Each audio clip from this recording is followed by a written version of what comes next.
So you're building a healthy hair care regimen and you want to know what products you need to be using to make your hair healthier, longer and stronger. Well, in today's video, I'm going to be sharing with you guys my entire staple product stash. So these are all the products that I use to grow out my hair and keep my hair healthy. I'm going to be taking you guys through all of those, as well as talking you guys through how you can select your own products to create your own staple product stash. Okay, let's get into this video. Now, as you guys can already see, I've got a pretty decent sized stash to go through here, but before we go through any of that, we just need to clarify one very important thing, and that is the fact that none of these products are magical all-in-one products that are going to make your hair grow and flourish with little to no effort from your end. No ma'am. And if you subscribe to this belief, then you probably want to go ahead and unsubscribe from this channel. Because what I hope that you will get out of all of my videos are practical and realistic science-backed tips that when used as part of a healthy hair care regimen will help you not only to attain but to maintain healthy hair, and of course, retain length. And yes, of course, there's more to a healthy hair care regimen than the products that you use, but let's be honest, that's a very significant part of it. And that's exactly why we're talking about it today. Okay, now let's get into these products. So I know that this looks like a lot of products, and honestly, for some people it is. For some people, this is gonna be a lot of products. But I always say, so long as it serves a purpose, it's okay. So first things first, I'm gonna start with Prepoos. Now the only two Prepoos staples that I have are good old coconut oil, as well as the Moisture Miracle Aloe and Coconut Water Detangle and Condition Pre-Shampoo. So I will typically use either one of these if I am using a Prepoo. Now the reason why I say if I'm using a Prepoo is because for the most part, if your hair and your scalp has gotten to a healthy place, then a Prepoo shouldn't necessarily have to be a weekly necessity. So it's something that you can use every now and again. So the reasons why I still like to use the coconut oil is because I have high porosity hair, and high porosity hair is a lot more prone to damage from high growth fatigue, which is what happens in the process when your hair absorbs water and swells and then releases water and contracts. And obviously this motion of swelling and contracting can be quite hard on your cuticle layers, especially when you have high porosity hair that tends to swell up and absorb a bit more water than it should because it's so porous. And so coating the hair with a bit of coconut oil about an hour plus before you wash your hair can prevent your hair from absorbing too much moisture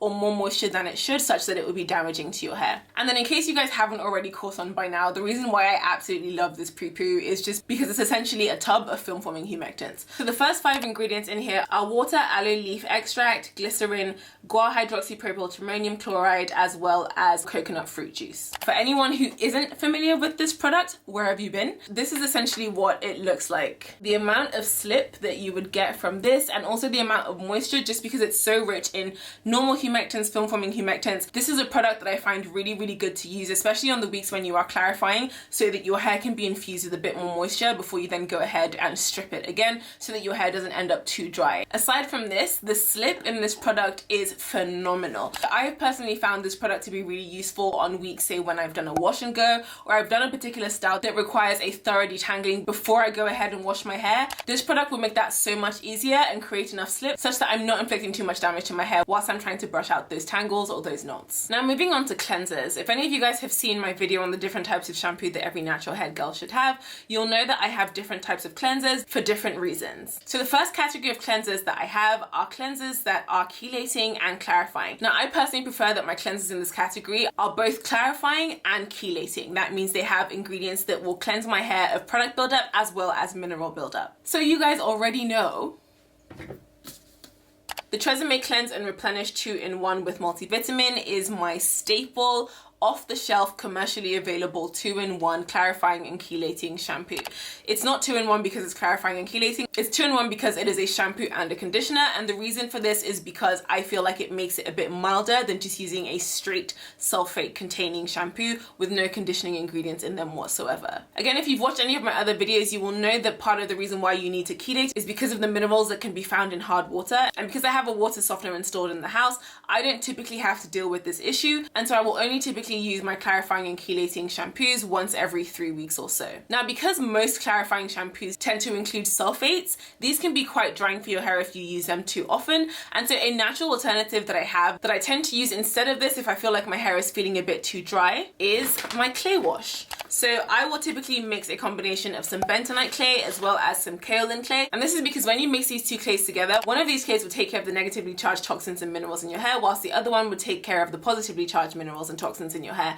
And when you rinse them out, they all wash out altogether. As opposed to using just one of these, which means that you would still have some toxins left in your hair. So if you're somebody that doesn't have a water filter installed in your home and you know you live in a hard water area, I put a link in the description box so you can pop in your postcode to find out whether you do or not, then you definitely want to be using a clarifying and or chelating shampoo at the very least every 3 weeks. Okay, so moving on from clarifying and chelating cleansers. Now the staple cleanser that I will use for my hair on a normal week-to-week basis is the As I Am Cleansing Pudding. So this is a very, very mild cleanser. It does have some surfactants in it, but it has milder ones and it's sulfate free, so it's not going to be stripping to your hair, but it will still give my hair a good cleanse. One of the things I like about this cleanser as well is the fact that it does contain citric acid, which is a chelating ingredient. So again, if you're looking for a good sulfate free option to make sure that your hair is constantly free of mineral buildup, then this is a really good option for you. Now the third and final product in the cleansing category is the co-wash. So my personal favorite co-wash is the As I Am Dry and Itchy Scalp Care Co-Wash with olive and tea tree oil. Now this co-wash is marketed towards people who have dry and itchy scalps, neither of which are things that I actually struggle with. However, I only tend to use co-washes when I have braids in to cleanse my scalp, as well as in the event that I need to do a midweek wash in between my major wash days. And that's just because it's a less stripping, all-encompassing step that I can use to cleanse my hair without drying it out, but still making sure that it's clean as well as conditioned. And this is also a similar reason as to why I like to use it to cleanse my scalp when I have braids. And that's mainly because your scalp does tend to get a little bit itchy whilst you have braids. And so the fact that this contains peppermint oil and tea tree oil does really help to calm the scalp and give a nice soothing effect to your scalp, as well as giving your scalp a good clean. If you're somebody that works out a lot and you sweat a lot and you find that your hair gets a bit smelly or your scalp gets a bit uncomfortable or itchy, then it's really good to have this product because you would definitely benefit from midweek co-washes in between your big wash days. Okay, you guys, we're about to move on to conditioners, treatments, and moisturizers in a hot second, but if you've been finding this video helpful so far, then please go ahead and click that like button for me. And while you're at it, do your girl a favor and subscribe to the channel, and don't forget to hit the notification bell so that you don't miss out on any of my future uploads. Okay guys, enough chit chat. Let's get back to it. Okay, let's talk conditioners, deep conditioners, and treatments. In this category, I have 3 subcategories. The first category is a moisture-rich deep conditioner. The second category are strengthening deep conditioners, and the third category are protein treatments. Now you will notice that nowhere in this list is your standard rinse-off conditioners. And that's just because I personally don't believe that they are a necessity, neither do I find them quite practical. Now because your standard 2-3 minute rinse-off conditioners don't do that much deep penetration, there's only so much they can do. For people who have coily, curly textured hair, I don't really know how much of a good job they do. And if you are somebody that uses them on a regular basis, they can create the illusion that you don't need to deep condition. And if you did have to pick between your standard rinse-off conditioners or deep conditioners, then I would definitely pick deep conditioners over your standard conditioners. And that's primarily because not only will deep conditioners penetrate into your hair and nourish your hair from within, they often do also leave a film over your hair to condition your hair on the surface as well. Now, in order to control how I use protein, I typically will go for deep conditioners that contain no protein whatsoever. So my current staple is the Camille Rose Algae Renew Deep Conditioning Mask with cocoa and mango butter. Another great protein-free staple that I absolutely love that falls into this category is the Hydration Elation As I Am Intensive Conditioner. You guys already know it is what it is. These products have been my staple in this category for a good few years now, and the only other product that I'm considering might actually be a contender is the Miche Beauty Indulge Deep Conditioner, but as I am yet to try it, I'm gonna stick to these for now. Now, as well as having moisture-rich deep conditioners, I also have strengthening deep conditioners. Now, these are the deep conditioners that contain strengthening ingredients that include protein, but is not limited to just protein. It can also include amino acids, peptides, as well as things like ceramides. Especially for somebody who has high porosity hair like myself, it's very important to make use of the full spectrum of strengthening ingredients that you can typically find in deep conditioners and not just go for proteins all the time. So the only one that I currently have with me, and it's basically empty anyway, is the Redken Extreme Strength Builder Plus. And the reason why I particularly like this one is because it contains ceramides in them, which means I'm not only strengthening my hair with proteins, but I'm also strengthening and nourishing my cuticles with the ceramides to make them stronger as well. So if you guys have seen my video on deep conditioners for high porosity hair, you definitely would have seen this one feature in that video, as well as the Cresse Pello. And then somewhere in the middle, you have the L'Oreal LV Full Restore 5 Mask. Now, the final product that I'm going to talk about in this category category is my protein treatment.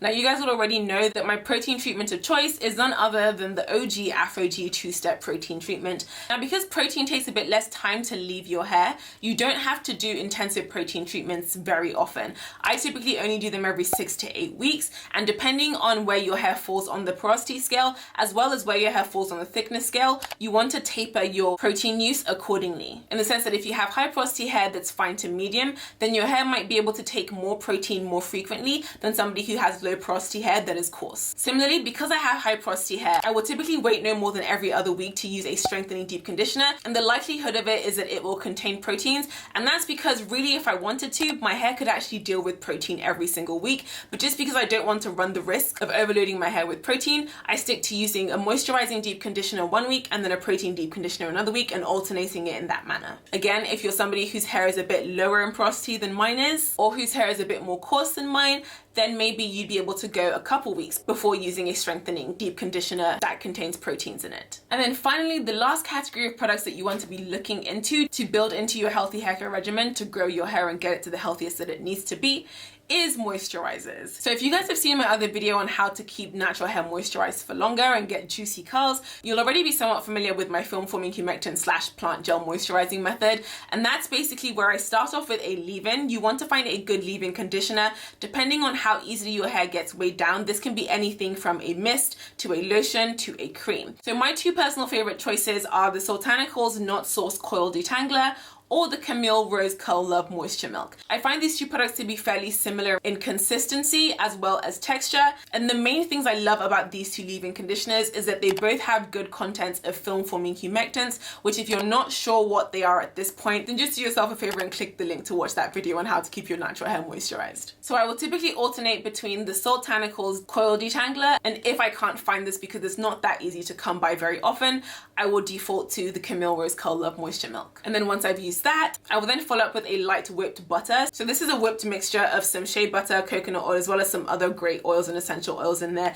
that I really love to use, and follow it up after using my leave-in. And then once I'm done with that, I will typically seal with a straight plant gel. Now my personal favorite is the Kinky Curly Curling Custard, and I will use just about enough of that to coat each section, not drench each section because you don't want your hair to be crunchy out here, but typically just enough to seal in the moisture. Now I've currently run out of that, so my next best thing is the Camille Rose Curl Maker. So the plant gels that you'd be able to find in here are pectin, aloe vera, marshmallow root, as well as some xanthan gum, some seaweed. The only reason why I prefer the Kinky Curly to this one is because this also has some cornstarch in there, whereas the Kinky Curly is just pure straight plant gels and a few oils. And moisturizing my hair with these products using this method has really helped to preserve the moisture in my hair to make sure that my hair isn't getting dry during the week, which is so crucial for somebody who has high porosity hair. And after sharing this tip with you guys, literally so many of you have messaged me to say it's literally changed your hair game. So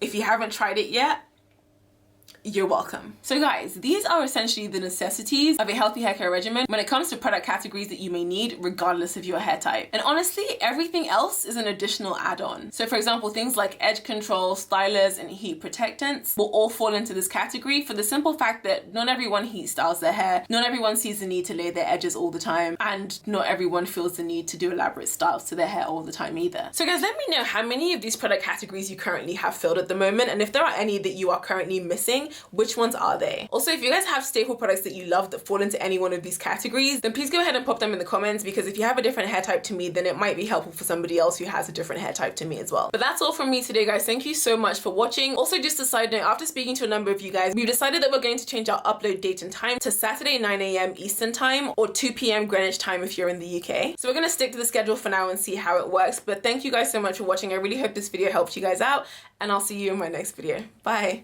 Mwah.